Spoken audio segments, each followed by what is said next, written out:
Hello, everyone, and welcome back to our channel. We are Millennial Mom. If you don't know who is who, I'm Millennial. This is Mom.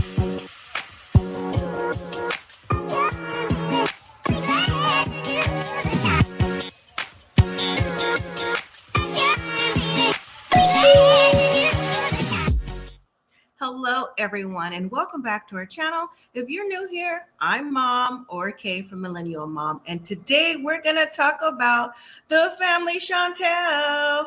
Okay, The Family Chantel is back for the final chapter, season 5. Now, on the episode, it said episode 2, but I'm like, how's already episode 2 when it just came on last night on Monday, or if you streamed it, came on today. So anyways, we're back with The Family Chantel.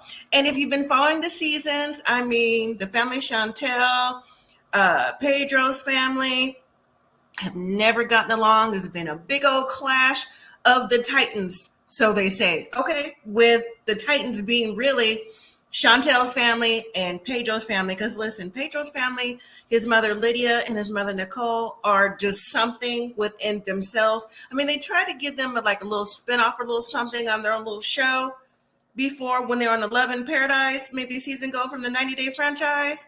That was a mess. And there's also something else that's going to come up from that 90-day franchise that's going to make its way back over to The Family Chantel. Now, this season is going to be filled with twists and turns as Chantel and Pedro figure out their lives now that they are divorced, how they're going to go forward as single adults in the world, and, just see how they could come together. Are they going to be friends after all this? Will they be able to communicate?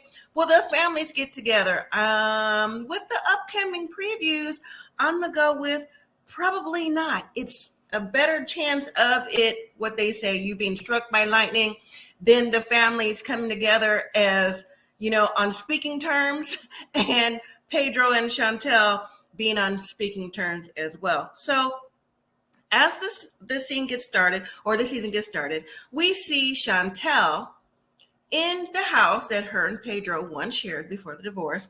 Okay, she's in the bathroom. She's got little rose petals along. She's, like she's getting into the bath, trying to make intimate time. And then you see her say, baby, and then there's like an awkward silence. And then here comes her sister Winter with 2 dogs. Well, apparently Winter is now living with Chantel, and they have now 2 dogs, one each. They have their own individual dogs. They're little Pomeranians that Chantel has prepped a bathtub for to get them dogs a bath with rose petals. I was like, no, ma'am, take them dogs. If you want to give them in a bath, fine, but not with bubble bath and rose petals. Anyways, I guess production, or maybe Chantel, was trying to get us to think that maybe she had a man already. But, rumor is that Chantel and Pedro are both seeing somebody. So maybe after the series ends, we may or may not see who it is they may or may not be dating. All right, so as the show goes along, we learn a few things. And since it's episode 1, well, technically 2 on the TV, is that we're going to learn that, yes, Pedro and Chantel are divorced. Not divorcing, divorced. We're going to see them try to split up their assets. We're going to see them see Chantel meet with a lawyer to see what she can do to get what she feels is fair for her, because listen, she thinks that Pedro is going to be hiding stuff in the Dominican Republic. And then we're also going to see some background of the families giving advice and encouragement to Chantel's family, giving advice and encouragement to her, and Pedro's family giving advice and encouragement to him, with some little extras in the background. Sorry, I have to say extras because, again, to me, that's what Nicole and Lydia give. Okay, so now after the giving the dogs a bath in the bathtub, we move to more serious parts of the episode where Chantel is talking about she is wanting to get everything taken care of with the lawyer, because if she doesn't get what she wants or what she feels like she deserves, she is going to drag Pedro to court. Okay. Now, it also comes down to Pedro in his own confessional and Chantel talk about there's $250,000 in a joint banking account that mysteriously Pedro says came up missing, but Chantel said, "Nuh-uh, it wasn't missing. I took it out because I was afraid if I didn't take out the money, that he would take the money over to the Dominican Republic, put it in a bank somewhere or hide it, and I would never know what happened to it." But courts intervened before they even got divorced and had to go in a court trust where Chantel returned the money, but she returned the money all except $60,000. Now, Chantel says that she kept the $60,000 because it was for incidentals for the house, incidentals for bills, and incidentals for anything she felt was appropriate when it came to the marital property. That because, hey, she was still in the house because Pedro had moved to his own apartment. So what did he need the money for? For himself when she is in, what they built together, the house, the bills, and everything else that came along with that. But see, Pedro said in his confessional that he don't believe a word that Chantel has to say. He said there's no way that Chantel spent $60,000 on the house that they had together. He said the bills don't even add up like that. He said what he believes is that not just Chantel, but Chantel and her family took that money, $60,000, to invest in an immigration lawyer to see if he could get deported. And Pedro said, listen, he's been here for 7 years, and the odds of him getting deported are pretty slim because he's met the time frame and everything. But Chantel, he made it seem like Chantel was going to say that their marriage wasn't for real, like it was a scam, like he, was here for the wrong reasons. And then Chantel in her confessional said exactly what Pedro said. She said, yeah, she did end up hiring a lawyer or wanted to get his K-1 visa looked at again because, when it came time for approval, she got a romance scam, and she should have believed her mother, Karen, the first time when her mother, Karen, told her that, listen, he's scamming you.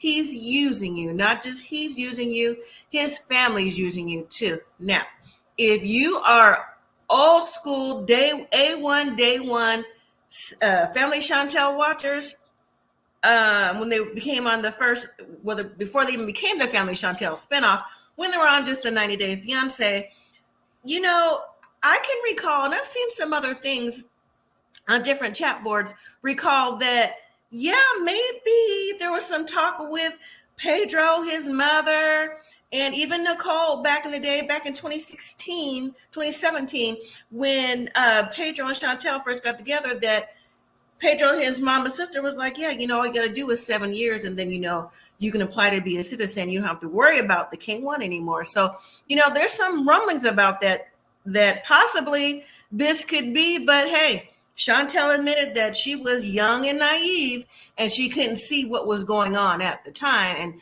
yeah, she should have listened to her mom. Now, speaking about her, Chantel's mother, Karen, her father, Thomas, her sister, Winter, and her brother, River, listen, they all met up with Chantel before she went to meet with her lawyer and after she went to meet with the lawyer.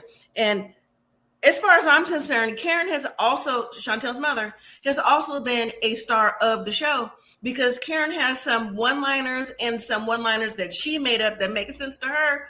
But bottom line is, she was like, I told Chantel, just like that. I told Chantel, okay, she didn't listen to me. Karen is so extra, but she's extra to me in a kind of like a more funny way. But I understand her point because, maybe she was right. And maybe sometimes, I'm a mom myself.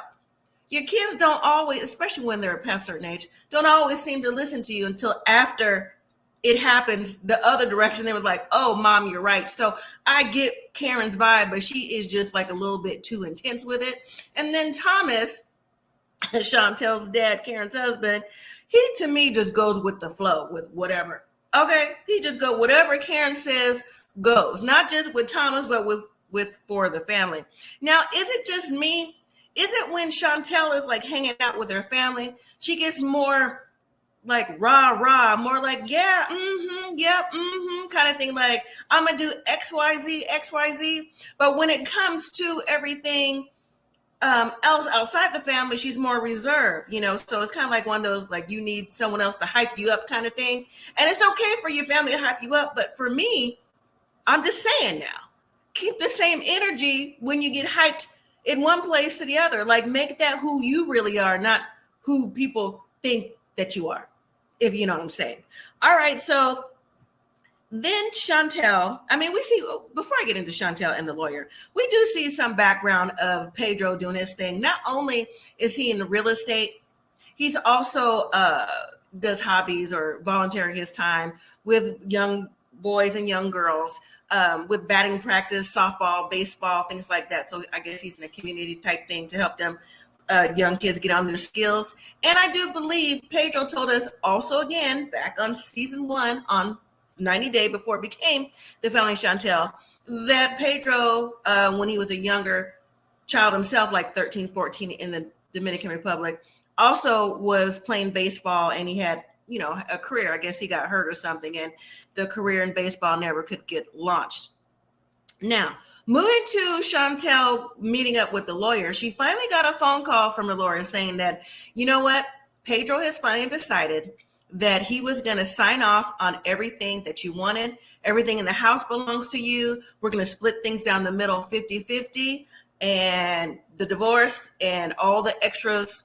Well, they're already divorced, but all the extras will be final, meaning the house. But they will have to sell the house as well. And then Chantel suggested that the house gets sold by a different realty group than one that Pedro works for. And I thought that was a great idea. Okay, because why would Pedro, or I'm thinking for Chantel, okay, but I'm thinking, like, why would you allow Pedro, like your ex-husband, even though he's in real estate, get the extra cash and commission and none is coming to you? Because, you don't think that he would give her any extra cash from that, do you?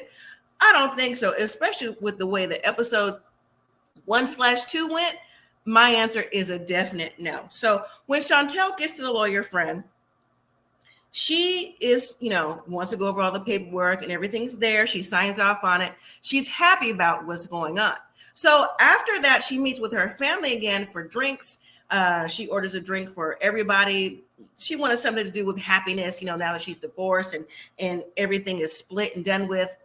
It is what it is. So she's telling her family about the selling of the house and how she is going to go ahead and go half and half. And they were like, what? Girl, no, you didn't settle for half and half. River said if it was me, it would be like 99-1. And then Winter said, didn't you work 3 jobs before he got here so he could get here and y'all could have a good life before you went through nursing school? And Chantel didn't say anything, but she was like, shaking her head like, yes. And even Karen, again, their mom, when Karen gets to saying stuff and co-signing, it's a whole 5-10 minutes going on, so it seems, in the show. And Karen's like, again, Chantel, I know you didn't give him half. I told you to drag his behind to court. Okay, like, how can you give him 50-50 of anything?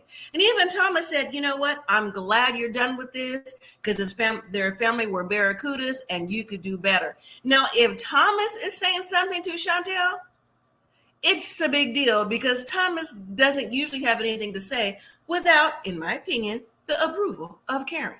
So Chantel said, that's what she felt was best. And then she was going to go to the realtor to sell the house. And when she said that too, again, the family's like, girl, why? You could have did so much better, but not necessarily so. She could have went to court and it didn't necessarily have to be 50-50 at all. The way things get split are based on how the judge feels.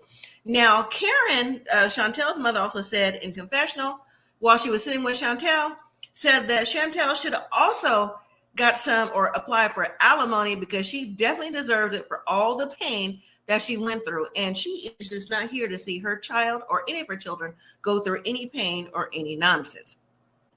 Now, when we see Pedro talking about the lawyer and production is asking him why did he sign, he said that he wanted to sign because, you know what, he just wanted to get things over with. he's an immigrant and courts take a long time. He doesn't want anything else to come along with it that could be done nasty to him from the outside. And he just wants everything over and done with. And that's that. So now when we see Pedro call and talk to his mom and sister, Lydia and Nicole, to tell them that he's, everything is getting rectified. He got 50-50, gonna sell the house. Here come the nasty negative comments from Lydia and Nicole, mainly Nicole. Nicole is saying things like, oh, well, when people get divorced and they move on, they either get fat or they lose weight. She's like, is Chantel fat? Is she fat? First of all, Chantel has never been fat. And let me say, too, in my opinion, that Nicole has always been jealous of Nicole. Did I say that right? That Nicole has always been jealous of Chantel. That's what I meant to say. Let me say it again. Nicole has always been jealous of Chantel because Chantel is always, if you've seen from season 1 to now, always had her hair right, her body right, everything. That was Nicole trying to get her braces, new hair, new boobs, everything. Looked like she was following her sister-in-law, or should I say her ex-sister-in-law's footsteps. So anyways, Lydia is saying in confessional almost something similar that Chantel's mom Karen said, is that, again, your kids should listen to you. She said that Nicole had Alejandro. And again, if you follow that story, Alejandro is a whole mess. They're no longer together, Nicole and Alejandro. And now Pedro and Chantel are no longer together. And why you kids don't listen to you, I don't know. So that's something similar that they said. And that's the only kudos for now I give to Lydia just being, up above with that comment for now. So now we move to the meeting of Chantel, Pedro, and the real estate lady at a neutral real estate firm. It comes to the conclusion that Pedro and Chantel are going to sell the house, split it down the middle. Now, Chantel and Pedro haven't seen each other for 9 months, and they walk in the room together. They look at each other. You can cut the tension with a knife. They're even saying like little slick things to one another. And the real estate lady said, listen, I'm Switzerland. I'm neutral. So, hey, I don't have nothing to say. That's between y'all. So when the agent was saying how, okay, they bought the house for like $290,000 and they could sell it for, or put it on the market for like 400, almost 200,000 more, like 470, 480. And still, be able to pay off the house and have a nice profit along with the commission of a standard 6%. Why did Pedro break out his calculator on his phone? It was like, okay, so the commission times this, times that. He goes, oh, wait a minute. So it's going to be like $25,000. She's like, mm-hmm. He goes, oh, well, I could do that in my own firm. I could get it sold. And we're like, Chantel is in there like, with a smile on her face, like, if you don't be quiet, because good and well, that's not going to happen.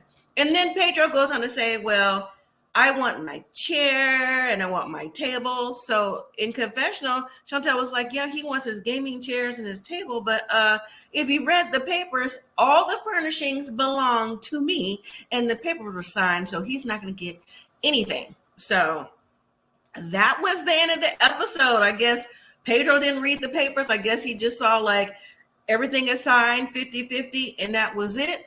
Chantel and Pedro have the home on the market and we're going to go from there. So this season is going to bring, at least from the previews, a lot of drama. We're going to have a lot of back and forth with Pedro and Chantel.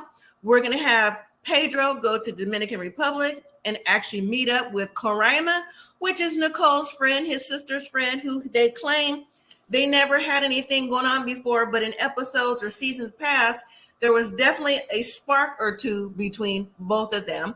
We're also going to see Chantel's family receive a package from Dominican Republic that looks like, if you believe in certain type of craft or black magic, that they're going to find on their porch. And yeah, that's going to cause a big to-do. And after they get that package, Chantel and her family are actually going to go to Dominican to confront Lydia and Nicole and Pedro to see what's really going on. And then we also finally have Scott, which is Lydia's ex-boyfriend, coming to Dominican, I guess, to see if there's sparks that could be rekindled, or not. So, all right. Well, this episode for episode 1/2 was pretty decent. I'm ready for the season and I'm ready to see how everything is going to turn out. So, thank you all again for watching. Don't forget to hit that like, subscribe, comment, and share. I will be back next week for the Family Chantel. I might do the review live coming up. Y'all let me know in the comments if you want a live or a video. And until next time, everyone, live simply, be grateful.